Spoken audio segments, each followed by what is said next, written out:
हिंदी साहित्य की रचनाओं की संग्रह में आपका स्वागत है। आइए सुनते हैं महादेवी वर्मा द्वारा रचित ये सुंदर प्रस्तुति बिबिया। अपने जीवन वृत्त के विषय में बिबिया की माई ने कभी कुछ बताया नहीं, किंतु उसके मुख पर अंकित विवशता की भंगिमा, हाथों पर चोटों के निशान, पैर का अस्वाभाविक लंगड़ापन देखकर अनुमान होता था कि उसका जीवन पथ सुगम नहीं रहा। मद्यप और झगड़ालू पति के अत्याचार भी संभवतः उसके लिए इतने आवश्यक हो गए थे कि उनके अभाव में उसे इस लोक में रहना पसंद न आया। माँ बाप के ना रहने पर बालिका की स्थिति कुछ अनिश्चित सी हो गई। घर बड़ा भाई कन्हाई, भौजाई और दादी थीं। दादी बूढ़ी होने के कारण पोती की किसी भी त्रुटि को कभी अक्षम्य मानती थीं, कभी नगण्य। ननद भौजाई के संबंध में परंपरागत वैमनस्य था और बीच के कई भाई बहन मर जाने के कारण सबसे बड़े भाई और सबसे छोटी बहन में अवस्था का इतना अंतर था कि वे एक दूसरे के साथी नहीं हो सकते थे। संभवतः सहानुभूति के 2-4 शब्दों के लिए ही बिबिया जब तब मेरे पास आ पहुंचती थी। उसकी माँ मुझे दीदिया कहती थी, बेटी मौसी जी कहकर उसी संबंध का निर्वाह करने लगी। साधारणतया धोबियों का रंग सांवला पर मुख की गठन सुडौल होती है। बिबिया ने गेहुए रंग के साथ यह विशेषता पाई थी। उस पर उसका हंसमुख स्वभाव उसे विशेष आकर्षण देता था। छोटे छोटे सफ़ेद दांतों की बत्ती सी निकली ही रहती थी। बड़ी आंखों की पुतलियां मानो संसार का कोना कोना देख आने के लिए चंचल रहती थीं। सुडौल गठीले शरीर वाली बिबिया को धोबिन समझना कठिन था, पर थी वह धोबिनों में भी सबसे अभागी धोबिन। ऐसी आकृति के साथ जिस आलस्य या सुकुमारता की कल्पना की जाती है, उसका बिबिया में सर्वथा अभाव था। वस्तुतः उसके समान परिश्रमी खोजना कठिन होगा। अपना ही नहीं, वह दूसरे के काम करके भी आनंद का अनुभव करती थी। दादी की मुट्ठी से झाड़ू खींचकर वह घर आंगन बुहार आती। भौजाई के हाथ से लेई छीनकर वह रोटी बनाने बैठ जाती और भाई की उंगलियों से भारी इस्त्री छुड़ाकर वह कपड़ों की तह पर इस्त्री करने लगती। कपड़ों में सज्जी लगाना, भट्ठी चढ़ाना, लादी ले जाना, कपड़े धोना, सुखाना आदि कामों में वह सबसे आगे रहती। केवल उसके स्वभाव में अभिमान की इतनी सी ही वह दोष थी कि वह दोष की सीमा तक पहुंच जाती थी। अच्छे कपड़े पहनना उसे अच्छा लगता था और यह शौक ग्राहकों के कपड़ों से पूरा हो जाता था। गहने भी उसकी माँ ने कम नहीं छोड़े थे। विवाह संबंध उसके जन्म से पहले ही निश्चित हो गया था। 5वें वर्ष में ब्याह भी हो गया, पर गौने से पहले ही वर की मृत्यु ने उस संबंध को तोड़कर जोड़ने वालों का प्रयत्न निष्फल कर दिया। ऐसी परिस्थिति में जिस प्रकार उच्च वर्ग की स्त्री का गृहस्थी बसा लेना कलंक है, उसी प्रकार नीच वर्ग की स्त्री का अकेला रहना सामाजिक अपराध। कन्हाई यमुना पार देहात में रहता था, पर बहन के लिए उसने इस पार शहर का धोबी ढूंढा। एक सुबह दिन पुराने वर का स्थानापन्न अपने संबंधियों को लेकर भावी ससुराल पहुंचा। एक बड़े डेग में मांस बना और बड़े कढ़ा में पूड़ियाँ छनी। कई बोतलें ठर्रा शराब आईं और तब तक नाच रंग होता रहा जब तक घराती बराती सब औंधे मुंह ना लुढ़क पड़े। नई ससुराल पहुंच जाने के बाद कई महीने तक बिबिया दिखाई नहीं दी। मैंने समझा कि नई गृहस्थी बनाने में व्यस्त होगी। कुछ महीने बाद अचानक एक दिन मैले कुचैले कपड़े पहने हुए बिबिया आ खड़ी हुई। उसके मुख पर झाई आ गई थी और शरीर दुर्बल जान पड़ता था, पर ना आंखों में विषाद के आंसू थे, ना होठों पर सुख की हंसी। ना उसकी भाव भंगिमा में अपराध की स्वीकृति थी और ना निरापराधी की न्याय याचना।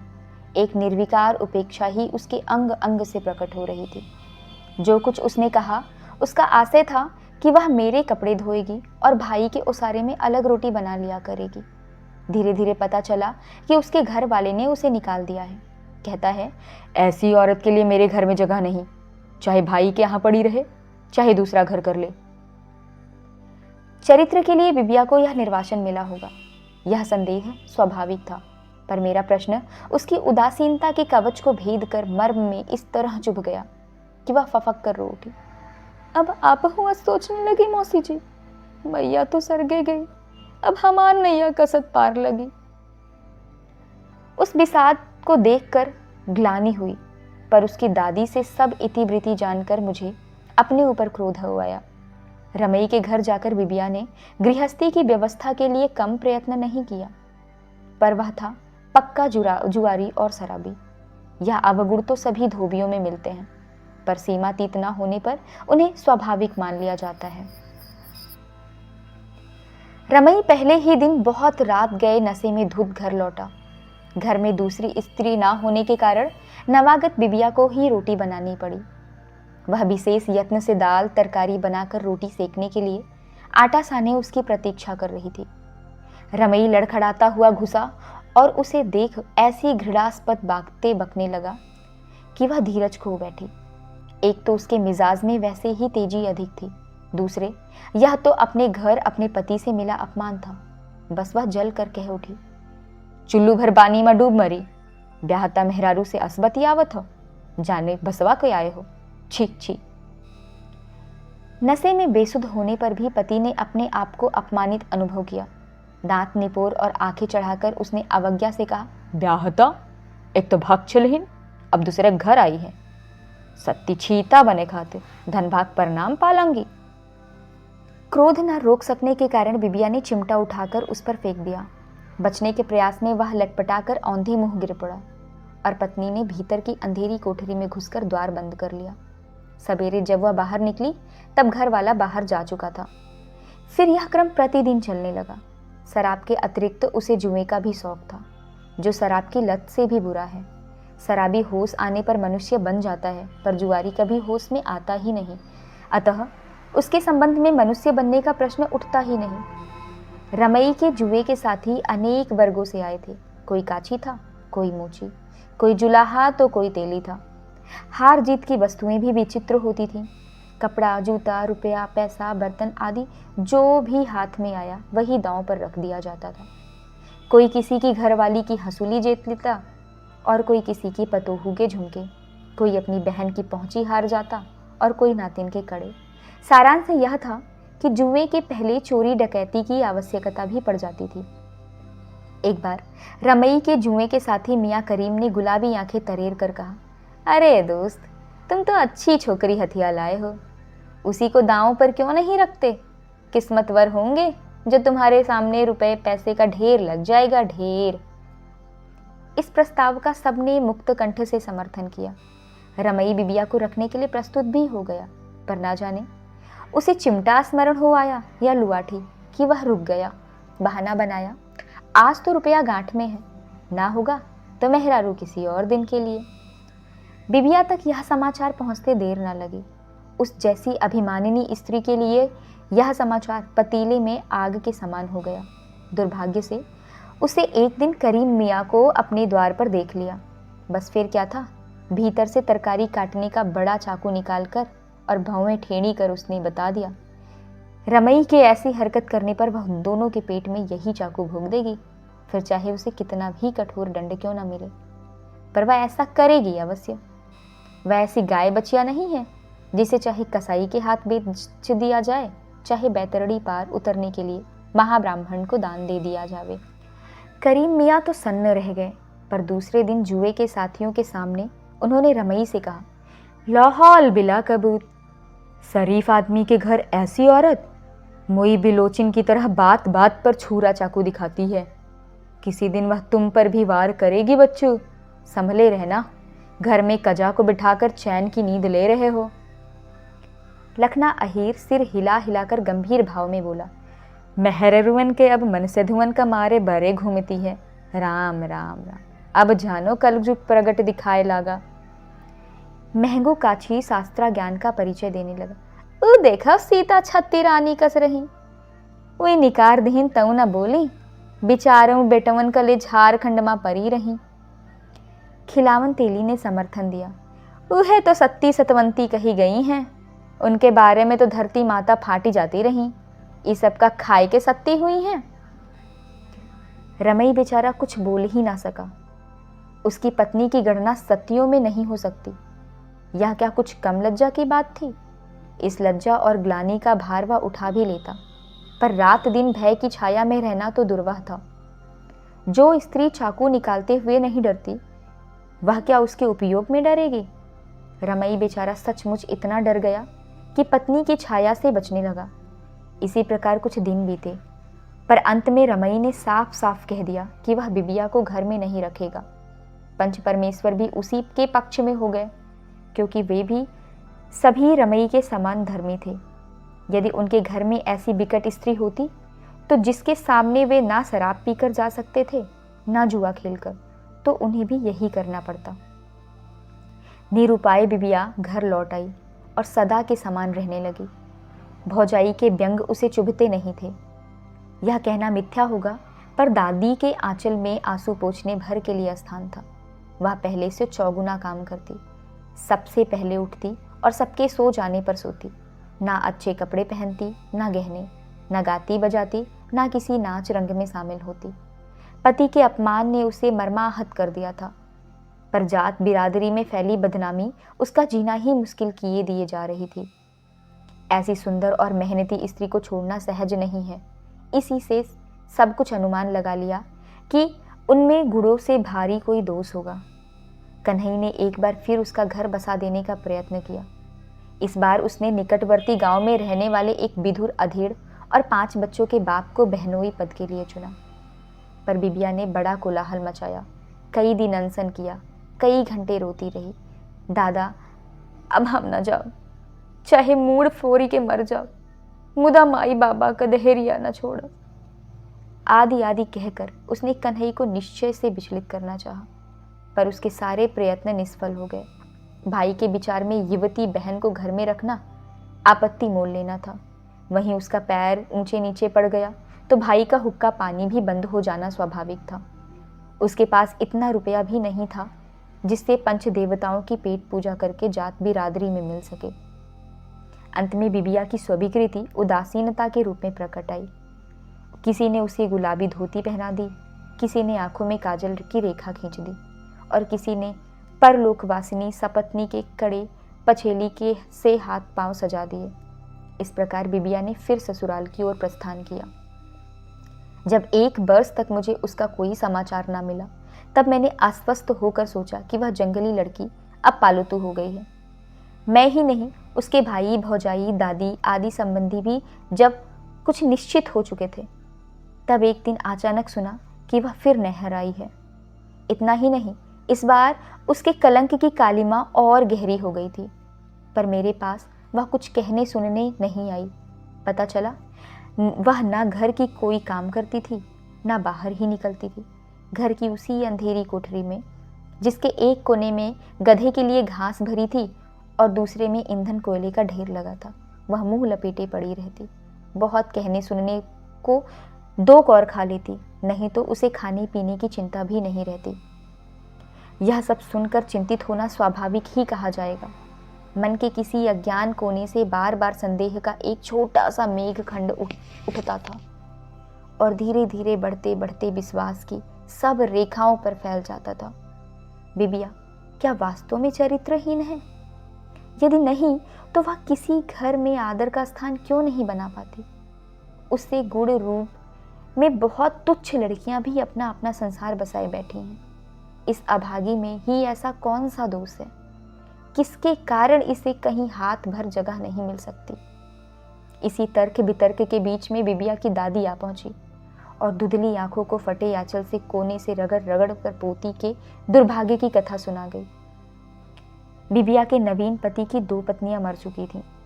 पहली पत्नी स्मृति के रूप में एक पुत्र छोड़ गई थी, जो नई विमाता के बराबर या उससे 4-6 मास बड़ा ही होगा। दूसरी की धरोहर 3 लड़कियां हैं, जिनमें बड़ी 9 वर्ष की और सबसे छोटी 3 वर्ष की होगी। झनकू ने छोटे बच्चे के लिए ही तीसरी बार घर बसाया था। वधू के प्रति भी उसका कोई विशेष अनुराग नहीं है, यह उसके व्यवहार से प्रकट नहीं होता था। वह सवेरे ही लादी लेकर और रोटी बांधकर चला जाता था और संध्या समय लौटता। फिर शाम को गठरी उतारकर और गधे को चरने के लिए छोड़ घर से निकलता तो 11 बजे पहले लौटने का नाम न लेता। सुना जाता था कि उसका अधिकांश समय उसी पासी परिवार में बीतता है जिसके साथ उसकी घनिष्ठता के संबंध में विविध मत थे। जाति भेद के कारण वह उस परिवार के किसी अस्थायी संबंध में नहीं बच सका था और अपनी अभियोगहीन पत्नियों और अपने अच्छे स्वभाव के कारण पंच परमेश्वर के दंड विधान की सीमा से बाहर रह गया था। पासी शहर में किसी संपन्न गृहस्थ का साइस हो गया था, पर वह उसकी घरवाली के हृदय में सास ससुर के घर के प्रति अचानक ऐसी ममता उमड़ आई कि वह उस देहरी को छोड़कर जाना अधर्म की पराकाष्ठा मानने लगी। झनकू को अपने लिए ना सही पर अपनी संतान की देखरेख के लिए तो एक सजातीय गृहिणी की आवश्यकता थी, किंतु कोई धोबिन उसकी संगिनी बनने का साहस न कर सकी। रजक समाज में बिबिया की स्थिति कुछ भिन्न थी। वह बेचारी अपकीर्ति के समुद्र में इस तरह अकंठ मग्न थी कि झनकू का प्रस्ताव उसके लिए जहाज बन गया। इस प्रकार अपने मन को मुक्त रख कर भी झनकू ने बिबिया को दाम्पत्य बंधन में बांध लिया। यह सत्य है कि वह नई पत्नी को कोई कष्ट नहीं देता था। उसे घाट ले जाना तक झनकू को पसंद नहीं था। इसी से कूटना पीसना, रोटी पानी, बच्चों की देखभाल में ही गृहिणी को कौशल की परीक्षा होने लगी। बिबिया पति के उदासीन आदर भाव से प्रसन्न थी या अप्रसन्न, यह कोई नहीं जान सका, क्योंकि उसके घर और बच्चों में तन मन से रमकर अन्य किसी भाव में आने का मार्ग ही बंद कर दिया था। सवेरे से आधी रात तक वह काम में जुटी रहती। फिर छोटी बालिकाओं में एक को दाहिनी और दूसरी को बाईं ओर लिपटाकर टूटी खटिया पड़ते ही संसार की चेतनाओं से मुक्त हो जाती। सवेरा होने पर कर्तव्य की पुरानी पुस्तक का नया पृष्ठ खुला ही रहता था। कच्चे घर में 2 कोठरियां थीं, जिसके द्वार ओसारे में खुलते थे। इन कोठरियों को भीतर से मिलाने वाला द्वार कपाटहीन था। झनकू एक कोठरी में ताला लगा जाता था, जिससे रात में बिना किसी को जगाए भीतर आ सके। पत्नी उसके लिए रोटियां रखकर सो जाती थी। भूखा लौटने पर वह खा लेता था, अन्यथा उन्हीं को बांधकर सवेरे घाट की ओर चल देता था। बिबिया के स्नेही के भूखे हृदय ने मानो अबोध बालकों की ममता से अपने आप को भर लिया। नहलाना, चोटी कसना, खिलाना, झुलाना, सुलाना आदि बच्चों के कार्य वह इतने स्नेह और यत्न से करती थी कि अपरिचित व्यक्ति उसे माता नहीं परम मातामयी माता समझ लेता था। संतान के पालन की सुचारू व्यवस्था देखकर झनकू घर की ओर से और भी अधिक निश्चिंत हो गया। नाच के घड़े खाली न होने देने की उसे जितनी चिंता थी, उतनी पत्नी के जीवन की रिक्तता भरने की नहीं। यह क्रम भी बुरा नहीं था यदि उसका बड़ा लड़का ननसार से लौट न आता। माँ के अभाव और पिता के उदासीन भाव के कारण वह एक प्रकार से आवारा हो गया था। तेल लगाना, कान में इत्र का फाहा खोसना, तीतर लिए घूमना, कुश्ती लड़ना आदि उसके स्वभाव में ऐसी विचित्रताएं थीं जो रजक समान में नहीं मिलती। धोबी जुआ खेलकर या शराब पीकर भी ना भले आदमी की परिभाषा के बाहर जाता है और ना अकर्मण्यता या आलस्य को अपनाता है। उसके आजीविका के लिए जो कार्य करना पड़ता है उसमें आलस्य या बेईमानी के लिए स्थान नहीं रहता। मजदूर मजदूरी के समय में जो कुछ छड़ों का अपव्यय करके या खराब काम करके बच जाता है, पर धोबी ऐसा नहीं कर पाता। उसके ग्राहक को कपड़े ठीक संख्या में लौटाने होंगे, उजले धोने में पूरा परिश्रम करना पड़ेगा, कलफ, स्त्री और औचित्य का प्रश्न ना भूलना होगा। यदि वह इन सब कामों के लिए आवश्यक समय का अपव्यय करने लगे तो महीने के 4 खेप ना देख सकेगा और परिणामतः जीविका की समस्या उग्र हो जाएगी। संभवतः इसी से कर्म तत्परता ऐसी सामान्य विशेषता है जो सब प्रकार के भले बुरे धोबियों में मिलती है। उसकी मात्रा में अंतर हो सकता है, पर उसका नितांत अभाव अपवाद है। झनकू का लड़का भीखन ऐसी ही अपवाद था। पिता ने प्रयत्न करके एक गरीब धोबिन की बालिका से उसका गठबंधन कर दिया था, किंतु जमाता को सुधरते ना देख उसने अपनी कन्या के लिए दूसरा कर्मठ पति खोजकर उसी के साथ गौने की प्रथा पूरी कर दी। इस प्रकार भीखन गृहस्थ भी ना बन सका। सदा गृहस्थ बनने की बात तो दूर रही, पिता स्वयं इस स्थिति में नहीं था कि पुत्र को उपदेश दे सकता, पर अंत में उसके व्यवहार से थक कर उसने उसे निर्वासन का दंड दे डाला। इस प्रकार बीमाता के आने के समय वह नाना नानी के घर रहकर तीतर लड़ाने और पतंग उड़ाने में विशेषज्ञता प्राप्त कर रहा था। पिता ने उसे नहीं बुलाया, पर बीमाता की उपस्थिति में उसे लौटने के लिए आकुल कर दिया। एक दिन उसने डोरिया का कुर्ता और नाखूनी किनारे की धोती पहनकर बड़े यत्न से बुलबुलीदार बाल संवारे। तब एक हाथ में तीतर का पिंजरा और दूसरे में बहनों के लिए खरीदी हुई लाई या करारी की पोटली लिए हुए वह द्वार पर आ खड़ा हुआ। पिता घर नहीं था। पर बीमाता ने सौतेले बेटे का स्वागत सत्कार में त्रुटि नहीं होने दी। लोटे भर पानी में खाड़ घोलकर उसे शरबत पिलाया, दाल के साथ बैंगन का भरता बनाकर रोटी खिलाई और दूसरी कोठरी में खटिया बिछाकर उसके विश्राम की व्यवस्था कर दी। पिता पुत्र का साक्षात स्नेह मिलन नहीं हो सका, क्योंकि एक ओर अनिश्चित आशंका थी और दूसरी ओर निश्चित अवज्ञा। झनकू ने उसे स्पष्ट शब्दों में बता दिया कि भले मानस के समान ना रहने पर वह उसे तुरंत निकाल बाहर करेगा। भीखन ने ओठ बिचका, हाथ मिचका और अवज्ञा से मुंह फेरकर पिता का आदेश सुन लिया, पर भले मानस बनने के संबंध में अपनी कोई स्वीकृति नहीं दी। चरित्रहीन व्यक्ति दूसरों पर जितना संदेह करता है उतना चरित्र सच्चरित्र नहीं। झनकू भी इसका अपवाद नहीं था। अब तक जिस पत्नी के लिए उसने रत्ती भर चिंता कष्ट नहीं उठाया, उसी की पहरेदारी का पहाड़ सा भार वह सुख से ढोने लगा। समय पर घर से लौट आता, पुत्र पर कड़ी दृष्टि रखता और पत्नी के व्यवहार में परिवर्तन खोजता रहता, पर पिता की सतर्कता की अवज्ञा करके पुत्र बीमाता के आसपास मंडराता रहता। जहाँ वह बर्तन मांजती वहीं वह तीतर चुगाने बैठ जाता। जब वह कपड़े सुखाती तभी बाहर नंगे बदन बैठकर मांसल हाथ पैरों में तेल मलता। जिस समय वह पानी का घड़ा भरकर लौटती, उसी समय वह महुए के छतनार वृक्ष की ओट में छिपकर गाता, धीरे धीरे चलो गगरी छलक न जाए। एक दिन रोटी खाते समय उसकी सरसता इस सीमा तक पहुंच गई कि बीमाता जलती लुहाटी चूल्हे से खींचकर बोली, हम तोहार बाप कर मेहरारू अही, अब भाखा खुभाका सुनब तो तोहार पिठिया के चमड़ी न बची। बीमाता के इस अभूतपूर्व व्यवहार से पुत्र लज्जित न होकर क्रुद्ध हो उठा। इस प्रकार के पुरुषों को अपनी नारी मोहिनी विद्या का बड़ा गर्व रहता है। किसी स्त्री पर उस विद्या का प्रभाव ना देखकर उनके दंभ को ऐसा आघात पहुंचता है कि वे कठोर प्रतिशोध लेने में भी नहीं हिचकते। बीमाता के उपदेश की प्रतिक्रिया ने एक आकरण द्वेष को अंकुरित करके उसे पनपने की सुविधा दे डाली। जहाँ तक बिबिया का प्रश्न था, वह पति के व्यवहार से विशेष संतुष्ट ना होने पर भी उससे रुष्ट नहीं थी। अभिमानी व्यक्ति अवज्ञा के साथ मिले हुए अधिक स्नेह का तिरस्कार कर बीतरागता के साथ आदर भाव को स्वीकार कर लेता है। झनकू ने पत्नी में अनुराग न रखने पर भी अन्य धोबियों के समान उसका अनादर नहीं किया। यह विशेषता बिबिया जैसी स्त्री के लिए स्नेह से अधिक मूल्य रखती थी। इसी से वह रोम रोम से कृतज्ञ हो उठी। उसके क्रूर अदृष्ट ने यदि परिहास में यह सौतेला पुत्र ना भेज दिया होता तो वह उसी घर में संतोष के साथ शेष जीवन बिता देती, पर उसके लिए इतना सुख भी दुर्लभ हो गया। भीखन के व्यवहार में अब बीमाता के प्रति ऐसा कृत्रिम घनिष्ठ भाव व्यक्त होने लगा कि वह आकंतिक हो उठी। घर की शांति ना भंग करने के विचार से ही उसने गृहस्वामी के निकट कोई अभियोग नहीं उपस्थित किया। वह अपने मन के कठोर परिणाम तक उसकी दृष्टि नहीं पहुंच सकी। पुत्र दूसरों के सामने बीमाता की चर्चा चलते ही एक विचित्र लज्जा और मुग्धता का अभिनय करने लगा और उसके साथ ही उन दोनों के संबंध में दंत कथाएं फैलाने लगे।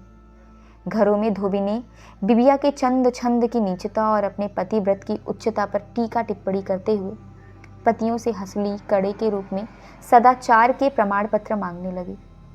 घाट पर झनकू की श्रवण सीमा में बैठकर धोबी अपने आप को क्षत्रिय चरित्र का ज्ञाता प्रमाणित करने लगे। पत्नी के अनाचार और अपनी कायरता का ढिढोरा पिटते देखकर झनकू का धैर्य सीमा तक पहुंच गया तो आश्चर्य नहीं। एक दिन जब वह घाट से भरा हुआ लोटा ला रहा था तब मार्ग में लड़का मिल गया। बस झनकू ने आव देखा न ताव, गधा हाँकने की लकड़ी से उसकी मरम्मत करने लगा। पुत्र ने सारा दोष बीमाता पर डालकर अपनी व्यवस्था का रोना रोया और अपने दुष्ट कृत्य पर लज्जित होने का स्वांग रचा। इस प्रकार भीखन का प्रतिशोध अनुष्ठान पूरा हुआ। झनकू यदि चाहता तो पत्नी से उत्तर मांग सकता था, पर उसे उसके द्वेष इतने स्पष्ट दिखाई देने लगे कि उसने इस शिष्टाचार की आवश्यकता ही नहीं समझी। बिबिया ने एक बार भी कहने कपड़े के लिए हठ नहीं किया था। वह दिन भी पति की स्नेह पात्री को द्वंद्व युद्ध के लिए ललकारने नहीं गई और वह कभी पति की उदासीनता का विरोध करने के लिए कोप भवन में नहीं बैठी। इस त्रुटियों से प्रमाणित हो जाता था कि वह पति में अनुराग नहीं रखती और जो अनुरक्त नहीं वह विरक्त माना जाता है। फिर जो एक और विरक्त है उसके किसी दूसरे ओर अनुरक्त होने को लोग अनिवार्य समझ बैठते हैं। इस तर्क क्रम से जो दोषी प्रमाणित हो चुका हो उसे सफाई देने का अवसर देना पुरस्कृत करना है। उसके लिए सबसे उत्तम चेतावनी दंड प्रयोग ही हो सकता है। उस रात प्रथम बार बिबिया पीटी गई। लात, घूसा, थप्पड़, लाठी आदि सुविधा अनुसार प्रयोग किया गया, पर अपराधिनी ने ना द्वेष स्वीकार किया, ना क्षमा मांगी, ना रोई चिल्लाई। इच्छा होने पर बिबिया लात घूसे का उत्तर देना, बेलन चमटे से देना सामर्थ्य रखती थी। पर वह झनकू का इतना आदर करने लगी थी कि उसका हाथ ना उठ सका। पत्नी के मौन को भी झनकू ने अपराधियों की सूची में रख लिया और मारते मारते थक जाने पर उसने ओसारे में ढकेल और किवाड़ बंद कर वह हाफता हुआ खाट पर पड़ा रहा। बिबिया के शरीर पर घूसों के भारीपन के स्मारक गुम्मड़ उभर आए थे। लकड़ी के आघातों की संख्या बताने वाली नीली रेखाएं खिंच गई थीं और लातों की सीमा नापने वाली पीड़ा जोड़ों से फैल रही थी। उस पर द्वार का बंद हो जाना उसके लिए क्षमा की परिधि से निर्वासित हो जाना था। वह अंधकार में अदृष्ट की रेखा जैसी पगडंडी पर गिरती पड़ती रोती कराहती अपने नैहर की ओर चल पड़ी। झनकू को पति का कर्तव्य सिखाने के लिए कभी एक पंच देवता भी अभिभूत नहीं हुए, पर बिबिया को कर्तव्यच्युत होने का दंड देने के लिए पंचायत बैठी। भीखन ने विमाता के प्रलोभनों की शक्ति और अपनी अबोध दुर्बलता की कल्पित कहानी दोहराकर क्षमा मांगी। इस क्षमा याचना में जो कोर कसर रह गई उसे उसके मामा नाना आदि के रुपयों ने पूरा कर दिया। दूसरे की दुर्बलता के प्रति मनुष्य का ऐसा स्वाभाविक आकर्षण है कि वह सच्चरित्र की त्रुटियों के लिए दुष्चरित्र को भी प्रमाण